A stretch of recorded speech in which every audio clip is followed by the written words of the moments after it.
तो कैसे हैं आप सब लोग? अल्लाह की रहमत से ठीक ही होंगे और हम भी बिल्कुल ठीक हैं अल्हम्दुलिल्लाह। जी, हम भी बिल्कुल ठीक हैं अल्हम्दुलिल्लाह। और अभी जो हम वीडियो बना रहे हैं कुछ काफ़ी टाइम बाद बना रहे हैं, क्योंकि अभी हाल फिलहाल में हमारे रिश्तेदारी में कुछ शादी थी। नहीं थी। हाँ थी। हाँ तो चलो पढ़ेंगे अब हम सुकून। आज हम पढ़ेंगे ये वाली किताब, सुकून कल्ब। एक किताब ये वैसे तो हम बहुत टाइम पहले लेके आए थे, लेकिन हम आज पढ़ेंगे ये। हम आज पढ़ेंगे। बिस्मिल्लाहिर्रहमानिर्रहीम। कुरान मजीद और दिल की अहमियत के पेश नज़र खालिक कायनात ने अपनी आखिरी किताब कुरान मजीद में इसका बारहा तज़किरा फरमा कर इसकी अहमियत, इसकी हिफाजत, अलवसवास और इस्लाह की तरफ हमें मुतवज्जो फरमाया है। चुनांचे कुरान मजीद में मुख्तलिफ मकामात पर कैफियत व हालत के एतबार से 15 दिलों का तज़किरा फरमाया है। इन अनवा 15 ही है। 15 तरह के दिल होते हैं, मतलब इंसान के। हाँ, जैसे सख्त दिल हो गया। हाँ समझ गए।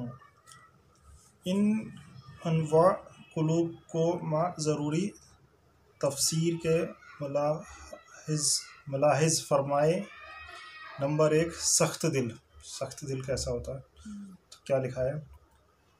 सुम्मा कसत कुलूबुकुम मिन बादि ज़ालिका फ़हिया कल हिजारती औ अशद्दु कसवा व इन्ना मिनल हिजारती लमा यतफ़ज्जरु मिनहुल अनहार व इन्ना मिनहा लमा यशक्ककु फ़यख़रुजु मिनहुल मा व इन्ना मिनहा लमा यहबितु मिन खशियतिल्लाह वमल्लाहु बिगाफिलिन अम्मा तामलून। ये इसका मायना लिखा है शायद देखते हैं। मगर ऐसी निशानियां देखने के बाद भी आखिरकार तुम्हारे दिल सख्त हो गए, पत्थरों की तरह सख्त, बल्कि सख्ती में कुछ उनसे बढ़े हुए हैं। क्योंकि पत्थरों में कोई ऐसा भी होता है जिसमें से चश्मे फूट पड़ते हैं, कोई फटता है और उसमें से पानी निकल आता है, और कोई खुदा के खौफ से लरज़ कर गिर भी पड़ता है। अल्लाह ताला करतूतों से बेखबर नहीं। हज़रत अब्दुल्ला बिन उमर रज़ियल्लाहु अन्हुमा से रिवायत है कि रसूलुल्लाह सल्लल्लाहु अलैहि वसल्लम ने फरमाया, बनी आदम के कुलूब अल्लाह ताला की 2 उंगलियों में इस तरह हैं जैसे एक कल्ब, व वो उस दिल को जिस तरह चाहता है फेरता है। फिर उसके बाद रसूलुल्लाह सल्लल्लाहु अलैहि वसल्लम ने ये दुआ मांगी, अल्लाहुम्मा मुसर्रिफुल कुलूबी सर्रिफ कुलूबना अला ताअतिका। ए खुदा, दिलों को फेरने वाले हमारे दिलों को अपनी इताअत की तरफ फेर दे। ये मुस्लिम की हदीस है। 1 मिनट दिखाना। फिर है सख्त दिल, है ना? सख्त दिल का पूरी वो दिया हुआ है। उसके बाद कौन सा दिल है? गुनाह आलूद दिल, जो गुनाह करता है। फिर है ना सोच, अच्छा ये भी है ना, टेढ़े दिल। फिर क्या है? दानिशमंद, ना सोचने वाले दिल। फिर है लरज, उठने वाले दिल। फिर है मोहर लगे हुए दिल। दिल पर मोहर कैसी लगती है? ये तो बहुत दफा हमने पढ़ा है ना। अल्लाह जिसको चाहता है वो हिदायत देता है, और जिस पे चाहता है जो उसके दिल पे मोहर लगा देता है, मतलब सख्त दिल कर देता है। मतलब उनको लोग समझाते हैं तब भी उनके समझ में नहीं आता, क्योंकि अल्लाह ने मोहर लगा दी है। सूरह बकरा में भी है, सुम्मुन बुकमुन उम्युन फहुम ला यरजिऊन, कि उनके दिलों पे, कानों पे और एक जगह कुछ और होती है, उस पर मोहर लगा दी है ना। एक उसके बाद ये भी है ना, कांप उठने वाले ये नहीं, ये भूल गई तो, मुतमईन दिल। हाँ, मुतमईन दिल, ऐसा दिल अल्लाह हम सबको दे। इसके बारे में चलो मैं पढ़ देती हूँ। अल्लाह बिज़िक्रिल्लाहि तत्मइन्नुल कुलूब, इसका मतलब है कि अल्लाह के जिक्र में ही हम सबके दिलों को सुकून है। क्या बात है, अरबी समझ में आ गई तुम्हें? नहीं नहीं, मैंने इसका मायना बहुत बार पढ़ा है ना, तो मुझे याद हो गया है। तुम्हें बार बार पढ़ने का फायदा देखो एक ये भी है कि हमें अरबी पढ़ते पढ़ते ही हमें समझ में आता है कि हम क्या पढ़ रहे हैं। तो ये तो है ही, अल्लाह बिज़िक्रिल्लाह, अल्लाह के जिक्र में ही हमें सुकून है, दिलों का सुकून है। खबरदार रहो, अल्लाह की याद ही वो चीज़ है जिससे दिलों को इत्मीनान नसीब होता है। बेशक, यानी दौलत, हुकूमत, मनसब, जागीर या फरमाइश है ना, निशानात का देख लेना, कोई चीज़ इंसान को हकीकी सुकून व इत्मीनान से हम आगोश नहीं कर सकती। सिर्फ याद इलाही से जो ताल्लुक़ में अल्लाह हासिल होता है वो ही है जो दिलों के, क्या लिखा है, अदतराब व और अब ये फिर दो वो वहशत को दूर कर सकता है। अल्लाह के जिक्र में ही दिलों का सुकून है। कांप उठने वाले दिल, अंधे दिल, दिल का अंधापन, दिल अंधा कैसा होता है? नहीं, ये देखो ना 11 के बाद 12 नंबर देखो ना, 12 नंबर कहाँ है? ये सलामती वाले दिल, पाक दिल। 13 नंबर ईमान से महरूम दिल, मुतकब्बर दिल, मुतकब्बिर मतलब गुरूर वाले, और 15 ईमान वाले दिल। तो ये 15 वो हैं दिलों की। कुरान शरीफ में इनके बारे में बताया हुआ है, वही तो आयतें बताई हुई हैं। तो अल्लाह हम सबको सुकून वाला कल्ब दे, है ना, मुतमईन कल्ब दे। आजकल से किसी को सुकून ही तो नहीं है, और सबके पास सब कुछ होते हुए भी कोई है मुतमईन है? वैसे भी हैं लेकिन उनकी परसेंटेज कम है। दिल का क्या है ये? मोतियाबिंद और उसका इलाज। दिल का मोतियाबिंद, जैसे आंखों का मोतियाबिंद होता है तो मोतियाबिंद के बाद दिखता नहीं है, तो दिल में भी ऐसा मोतियाबिंद हो जाता है, उसका नहीं दिखता, तभी तो उसका इलाज भी है, देखो। अच्छा, मतलब वही कि सख्त दिल हो जाना है ना, दिल की सफाई, जिस्म और रूह, ये पूरा मतलब समझ लीजिए कि जो किताब है, ये नाम ही इसका ये है, सुकून कल्ब, के हमारे दिल को सुकून मिले। इसको पढ़ के शायद अच्छा लगेगा, हमें बहुत सारी नॉलेज भी दुनिया मतलब बहुत सारी नॉलेज हासिल होगी हमें।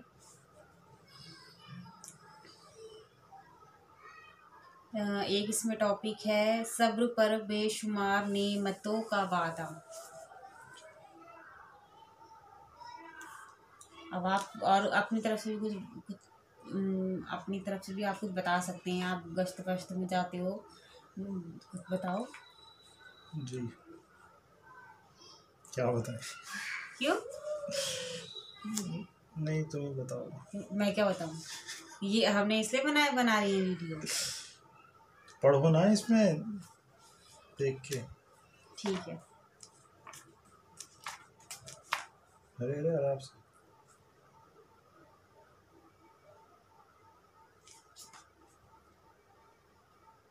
सुकून कल्ब और परेशानियों का हल। जो वक्त भी सुकून से गुजरे ज़ह नसीब, क्या एतबार गर्दिश लैल व नहार का। ये बहुत ही वो वाली कठिन वाली उर्दू आ गई है। कुछ गजल सी है, समझ लो, ये टाइप है ना, शेर। हाँ, अशआर बोलते हैं। पाबंद मोहब्बत कभी आज़ाद नहीं है, इस कैद की ए दिल कोई मियाद नहीं है। गम तो है मगर शिकवा व फरियाद नहीं है, ना शाद भी आशिक नहीं गोशाद नहीं है, नालहा नहीं है श्यो नहीं है फरियाद नहीं है, जैसे कोई मुझ पर तरी बेराद नहीं है। दिन रात तेरे जिक्र से और फिक्र से है काम, कुछ और सिवा इसके मुझे याद नहीं है। क्या नज़ा के आलिम ही आलम ही में रखना है हमेशा, क्यों कुछ लब जान बख्श से इरशाद नहीं है। क्या बाग में रहने का मज़ा जब हो या खटका खटका बैठा तो कहीं ताक में सियाद नहीं है। मजजूब से मदहोश के लब पर हैं हकाइक, ये क्या है जो अल्लाह की इमदाद नहीं है। बहुत कठिन उर्दू थी, मुझे थोड़ा बहुत समझ में आया है, थोड़ा बहुत नहीं आ सकता। बोलो ना 10% समझ में आया, बाकी ऊपर से क्या। हाँ तो इतनी कठिन उर्दू है, हम लोगों का उर्दू भी तो ठीक से नहीं आती ना। पुरसुकून जिंदगी, ये वाला पढ़ो तो। अच्छा, कराची के एक साहब ने मशाइर आलिम के नाम एक मतबू ख़त में दरख्वास्त की कि वो इस मौजू पर अपने ख़यालात का इजहार करें कि इंसान इस इब्तरू पर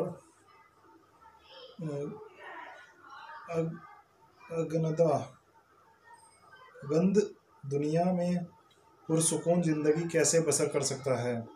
हकीम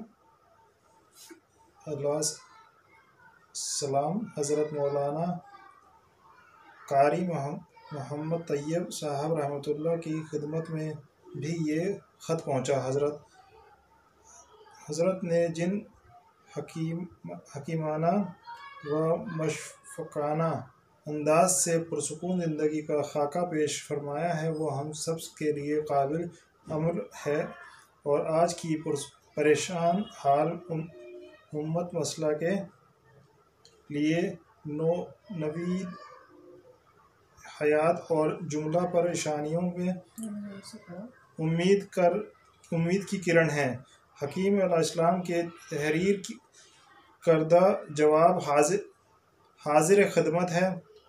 पढ़िए और अपनी ज़िंदगी को पुरसुकून बनाएं। अल्हम्दुलिल्लाहि व कफ़ा व सलाम अला इबादिल्लज़ीन सतफ़ा अम्मा बाद सुब्हानल व तआला मोहतरम अल मकाम ज़ैद मजीद कम इल्सामी। हद है मसनूना के बाद अर्ज़ है कि आपका ग्रामी नामा दफ्तरदार उलूम देवबंद में मौसूल हुआ। आपने वाला नामा में सवाल फरमाया है कि इस परेशान और अबतर दुनिया में इंसान किस तरह एक खुश व खुर्रम और पुरसुकून ज़िंदगी बसर कर सकता है। जवाबन अर्ज़ है कि सवाल अहम और उमूमन आज की दुखी दिलों की एक उमूमी पुकार है, इसलिए हकीकतन तवज्जो तलब है। लेकिन ये सवाल जिस कदर अहम और पेचीदा दिखाई देता है, इस कदर अपने जवाब के लिहाज से वाज़े और साफ भी है। जवाब सामने लाने के लिए पहले परेशानी और अबतरी के मानी मुतय्यन कर लेने चाहिए, तो इससे बचने की सूरत और ज़िंदगी के सुकून की राह खुद ही मुतय्यन हो जाएगी। लोगों ने उमूमन मुसीबत व परेशानी, दुख दर्द, बीमारी, अफलास, तंगदुस्ती, जेल कैद व बंद, मार धाड़, कत्ल व गारत, कहत व बला वगैरह को समझ रखा है। हालांकि इनमें से एक चीज़ भी मुसीबत नहीं, ये सिर्फ वाक़यात और हवादश हैं। परेशानियां और मुसीबत दर हकीकत उनसे दिल का असर लेना, तशवीश में पड़ना, दिल तंग होना और कर्ब व गम में डूब जाना। बस ये चीज़ें ज़्यादा से ज़्यादा असबाब मुसीबत कहलाई जा सकती हैं, मुसीबत नहीं कही जा सकती। मुसीबत कल्ब की कैफियत, एहसास और तासिर का नाम होगा। जेल की कैद व बंद का नाम मुसीबत नहीं, बल्कि उससे दिल में परागंदगी और घुटन का असर आना मुसीबत है। अफलास व तही दस्ती खुद कोई परेशानी नहीं, बल्कि दिल का उससे घबराना और मज़तरब होना परेशानी है। तब व लर्ज़ा या हैज़ा व ताउन और कहत व मुसीबत होना, बल्कि दिल का इनसे कर्ब व बेचैनी का असर लेना मुसीबत है। मतलब कोई भी परेशानी आती है तो वो परेशानी मुसीबत नहीं है, मतलब हमारा दिल उस पर किस तरह से रिएक्ट कर रहा है। हमारा दिल अगर परेशान है तो वो चीज़ मुसीबत है। मुझे तो ये समझ में आ रहा है। क्योंकि कई कुछ लोग होते हैं, उनके साथ इतनी बड़ी बड़ी परेशानियां बीमारियां होती हैं, वो फिर भी सुकून से होते हैं, खुश होते हैं। और कुछ लोग होते हैं छोटी छोटी परेशानी में भी मतलब एकदम से परेशान हो जाते हैं, या वही दिल का हौसला छोड़ देते हैं। हाँ, बस मुसीबत खुद हमारी दिल की कैफियत है, दुनिया के वाक़यात नहीं। इसलिए मुसीबत के ख़ात्मे की ये तदबीर कभी माकूल और कारगुज़र नहीं हो सकती कि दुनिया के हवादश को मिटाने की कोशिश की जाए, जबकि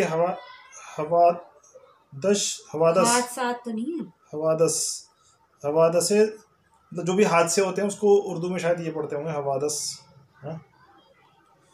हवादसे ज़माना खुद मुसीबत क्या हुआ। हाँ भाई ये है।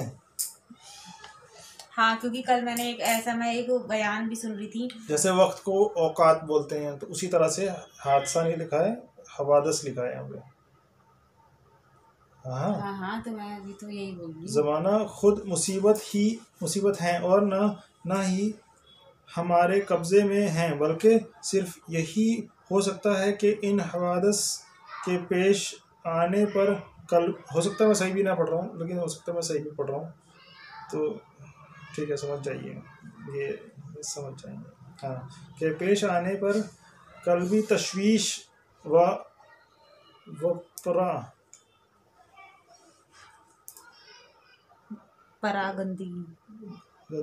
गंदगी का रास्ता रोक दिया जाए और उनसे बजाय खिलाफ तबाज़ुफ़ व तशवीश का असर लेने के उन्हें तबीयत के मुवाफ़िक़ बना लिया जाए, जिससे दिल उनसे घटने के बजाय लज्जत लेने लगे, तो उनमें न सिर्फ मुसीबत होने की शान ही निकल जाएगी, बल्कि ये उमूर कल्बी राहतों का ज़रिया बन जाएंगे और ज़िंदगी में परेशानियों का ख़ात्मा हो जाएगा। आज की दुनिया ज़िंदगी को पुरसुकून बनाने के लिए इन हवादस ज़माना को ख़त्म कर देने की फ़िक्र में लगी हुई है, लेकिन ये चूँकि एक नामुमकिन को मुमकिन बनाने की कोशिश है जो कभी शर्मिंदा और को नहीं हो सकती। इसलिए जितना ये औंधी तदबीर बढ़ती जाएगी, इतना ही दुनिया की ज़िंदगी में अबतरी और बेचैनी का इजाफ़ा होता रहेगा और कभी भी परेशानियों और बेचैनियों का ख़ात्मा ना होगा।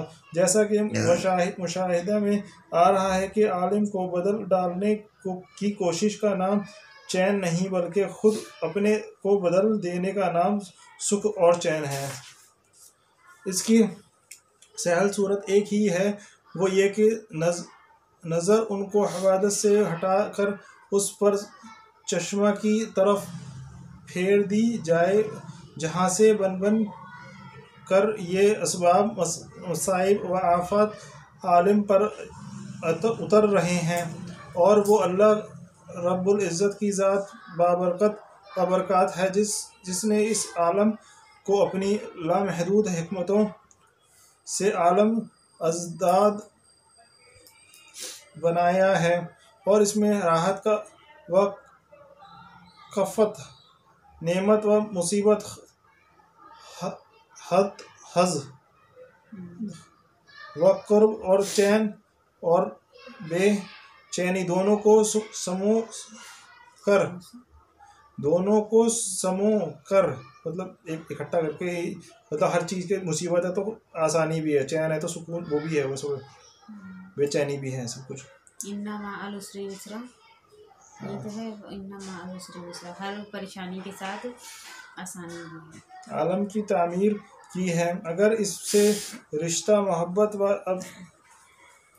व अबूदियत और राब्ता रज़ा व तस्लीम कर लिया जाए, जिसका नाम ईमान है, और रियाजत व मश्क से उसे अपना हाल और जो हर नफ्स बना दिया जाए कि इससे हर तसरीफ़ और तकदीर पर ईमान व एतमाद कलमी मैसर आ जाए, तो ये मोहब्बत ही हर तल्ख को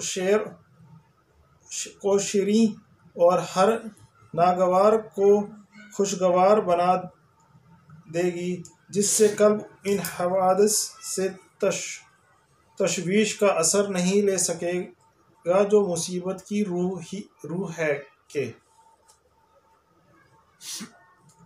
मैंने भी कल एक मैं किसी का बयान सुन रही थी, तो उसमें बता रहे थे कि पहले ये सहाबा जो थे, मतलब एक सहाबा थे, पहले के जो सहाबा थे, मतलब वो जब अगर उनके ऊपर कोई मुश्किल नहीं आती थी, जो सहाबा थे वो परेशान हो जाते थे कि अरे हमारे ऊपर कोई प्रॉब्लम नहीं हो रही है, कोई परेशानी नहीं हो रही आ रही है, तो वो पूछते थे कि अल्लाह हमसे नाराज़ तो नहीं है, उनको ये फिक्र हो जाती थी।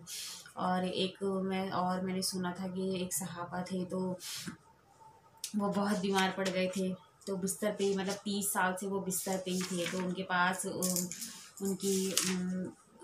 उनका हालचाल लेने के लिए लोग आए, तो उनकी हालत देख के थोड़ा अफसोस जताने लगे।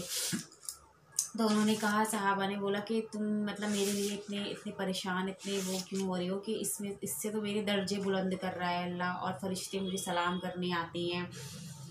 तो मतलब वो उसमें भी इतने मुतमईन रहते थे, इतना खुश रहते थे, लेकिन वही चीज़ हम लोगों में नहीं है, वो एक पेशेंस नहीं है, सब्र नहीं है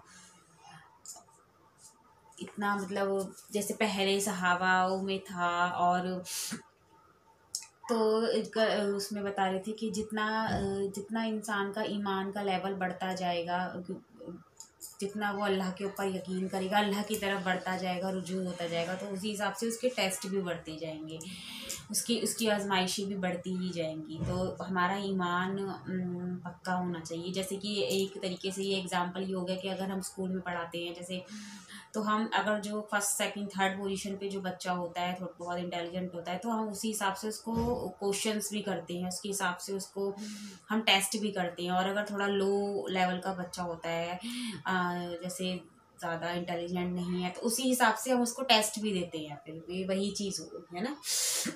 तो जैसे जैसे हम अल्लाह की तरफ जाएंगे, अल्लाह की तरफ रुजू होते जाएंगे, हमारा ईमान बढ़ता जाएगा, हमारा यकीदा बढ़ता जाएगा, तो हमारे आजमाइशें भी उसी लेवल से बढ़ती ही जाएंगी। सही कहा ना मैंने? आप लेकिन ऐसे मुस्कुरा रहे हो। मुतमईन दिल। हाँ, तो अपने आप को मुतमईन रखना बहुत ज़रूरी है, जो कि बहुत मुश्किल है, लेकिन हम कोशिश कर सकते हैं, अल्लाह से दुआ कर सकते हैं। और नमाज़ों में अल्लाह के ज़िक्र में ही सुकून है, नमाज कायम रखें। कम से कम जो हमारी फ़र्ज़ नमाज़ें हैं, हम उनको तो कम से कम पढ़ें। कल जैसे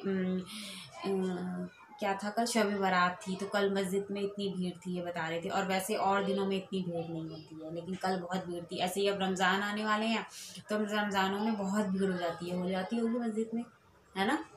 लेकिन वैसे आम दिनों में भीड़ नहीं होती है। तो ये चीज़ भी अगर हम डेली लाइफ में करें, नमाज़ों की पाबंदी करें। और कुछ लोग बता रहे थे मस्जिद में, आप बोल रहे थे ना कि वैसे ये 1-2 रोज़े रखते हैं लेकिन रमज़ान के रोज़े नहीं रखते हैं, है ना। तो आप भी बोलो ना, मैं ही बोले जा रही हूँ। मुझे बोलना नहीं आता, शर्म आती है बोलने में। तो मतलब जो हमारा मेन जो फ़र्ज़ है हम वो पूरा नहीं कर पाते हैं। पहले हमें अल्लाह उसमें ही वो दे, कंसिस्टेंसी दे। उसके बाद अगर अल्लाह हमें तहज्जुद गुज़ार बना दे तो फिर तो बात ही अलग है। खैर, लेकिन पहले कम से कम जो हमारे फ़र्ज़ है हम वो तो पूरा करें। लोग फजर की नमाज़ भी नहीं पढ़ते हैं, इशा की भी कई बार छोड़ देते हैं। लोगों को क्या, हम ही छोड़ देते हैं कई बार। मतलब लोगों में मैं भी आती हूँ, हम सब आते हैं। तो बस अल्लाह हम सबको हिदायत दे और सिरातुल मुस्तकीम पर चलाए, सही रास्ता दिखाए और उस पर इस्तकामत, उस पर जमाए रखे। आमीन। अब आप भी कुछ बोल सकते हैं, धीरे से मैं ही बोल जा रही हूँ। वैसे वीडियो बहुत लंबी हो गई, अगली वीडियो में मिलेंगे। नहीं, आप कुछ और भी बता दो, आप भी तो कुछ बताओ। क्या बताऊँ मैं? नहीं बताना पड़ेगा। नहीं बताना पड़ेगा, प्लीज। कुछ पढ़ देता हूँ। अरे तो नहीं कुछ ऐसी बताओ। क्या नहीं तो अब बताने की बात करिए तो फिर बताना पड़ेगा। बताओ।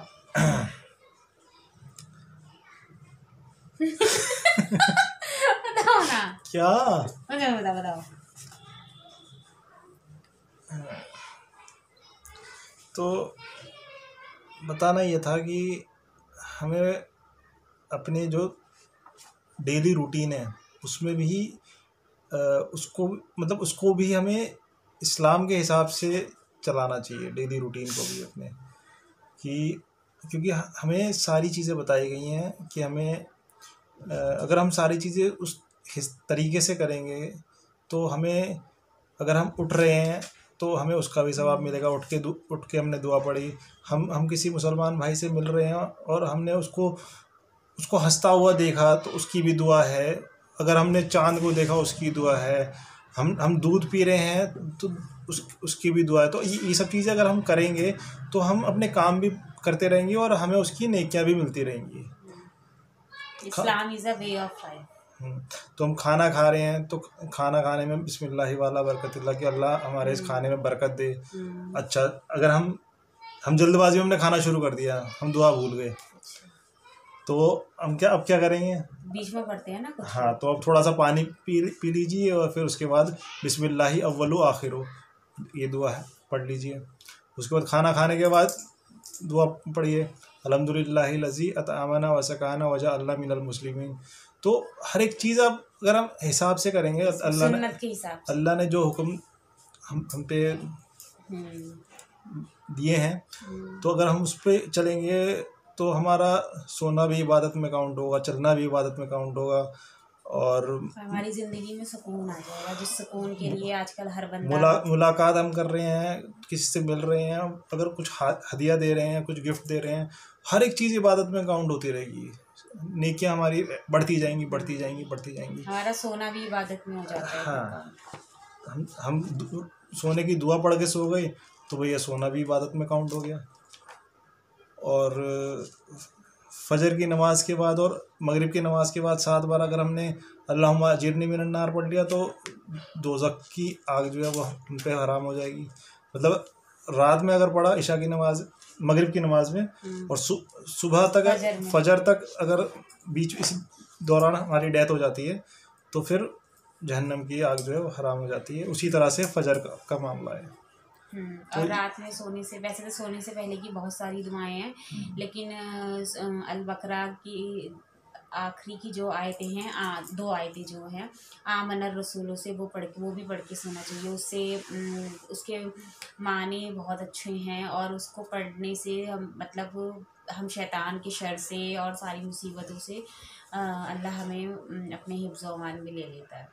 और भी बहुत सारी दुआएं हैं। और भी कोई कभी घबराहट महसूस हो रही हो या फिर गलत ख्याल आ रहे हों तो औज़ु बिल्लाहि मिनश शैतानिर रजीम बार बार पढ़ते रहिए। मतलब अगर जैसे जैसे दीन उसका में मतलब ये है कि औज़ु बिल्लाहि मिनश शैतानिर रजीम कि अल्लाह हमारी हिफाजत कर शैतान मरदूद से। क्योंकि शैतान ने बोल रखा है कि अल्लाह के सारे जो भी बंदे होंगे मैं उनको वसवसा डालूंगा ही, परेशान करूंगा ही। तो जैसे जैसे इस्लाम आप कुरान पाक पढ़ेंगे, हदीसें पढ़ेंगे और भी चीज़ें सुनेंगे भी, तो मतलब आपका जो अकीदा है वो एक बिल्कुल एक पिलर की तरह खड़ा होने लगेगा, अल्लाह ने चाहा तो। सुनेंगे भी मतलब वैलिड सोर्स से। हाँ, और क्योंकि उस पे अमल भी। आजकल बहुत सारे लोग गलत इधर कुछ इधर से उठाते हैं, कुछ उधर से उठाते हैं, वो चीज़ें गड़बड़ हो जाती तो सही इस्लाम पेश नहीं हो पाता है। तो गलत चीज़ें फिर लोग बहकते भी हैं इन सब चीज़ों से, तो इससे बचना चाहिए हमें। इसलिए खुद से ही कुरान हाँ, पढ़ो, खुद से ही हदीसें पढ़ो, मतलब ज़्यादा तो। और जहाँ समझ नहीं आ रहा वो चीज़ें आप राब्ता करें जो आपके आसपास आलिम है। हाँ, और कई बार पढ़ने से फिर धीरे धीरे समझ में भी आने लगता है। जैसे पहले पहले जब मैंने कुरान पाक पढ़ना शुरू किया था तो मुझे कुछ समझ लीजिए कि मुझे कुछ समझ में ही नहीं आता था, 10 में से कोई 1-2 चीज़ें समझ में आती थी। लेकिन अब मैंने उसको कंटिन्यू करा है और बार बार मैं पढ़ती हूँ, तो उसमें से आधी से ज़्यादा चीज़ें मुझे समझ में आने लगी हैं। अगर हमें समझ में नहीं आ रही हैं तो ये हमारी कमी है। उर्दू पढ़ने भी इम्प्रूव हुई है तुम्हारी? हाँ, उर्दू इम्प्रूव हुई है। और भी कई बार क्या होता है, जब हम मायने पढ़ते हैं तो हमें लगता है ये चीज़ ऐसे क्यों लिखी हुई है, ये चीज़ हमें हमें हमें लगता है कि ये गलत है, लेकिन वो हमारी सोच है, वो हम गलत हैं वहाँ पे। हमें हमारा विज़न इतना बड़ा नहीं है अल्लाह का जो विज़न है, तो वो हमारी कमी है, हमारी गलती, अगर हम उसे गलत समझ रहे हैं। इसीलिए किसी मुफ्ती से या आलिम से हमारा राब्ता होना भी बहुत ज़रूरी है कि अगर हमें समझ में नहीं आ रहा है या हम कहीं पे अटक रहे हैं या कहीं पर हमें कन्फ्यूज़न हो रही है, तो हमारा वो चीज़ क्लियर होनी बहुत ज़रूरी है। तो इसीलिए पहले पढ़ना, ये इसके डर से ये नहीं कि हमें तो पढ़ना नहीं आएगा या हमें समझ में नहीं आएगा तो आप कोई चीज़ किसी चीज़ में हम आगे ही ना बढ़ें। हम ट्राई करें तो अल्लाह तो फिर कहते हैं ना, अल्लाह उस तरीके से फिर असबाब भी बना देता है। अब कुछ भी चीज़ होती है, मुझे अगर समझ में नहीं आती है तो फिर ये मस्जिद में जाके मुफ्ती साहब से पूछते हैं, फिर हमें उसका आंसर मिल जाता है जी। तो चलिए अब हम वीडियो का एंड करते हैं, बहुत लंबी वीडियो हो गई है। तो अच्छी है ना, वो लंबी हो गई तो इतना टाइम बाद भी तो जा रही है। हाँ, तो फिर लेकिन लोग देखते भी नहीं है ना ये इस्लाम वाली वीडियो, लोग देखते नहीं है शायद। देखते हैं। नहीं, कुछ लोगों को शायद नहीं देखते होंगे ना, उनको थोड़ी वैसी वीडियो चाहिए होती हैं थोड़ी। धीरे धीरे अल्लाह देगा हिदायत। अल्लाह हम सबको हिदायत दे और हमें ऐसे रातों मुस्तकीम पर चलाए और हमें उस पर इस्तकामत भी अता फरमाए। आमीन सुम्मा आमीन। अल्लाह हाफिज़। मिलते हैं। अल्लाह हाफिज़।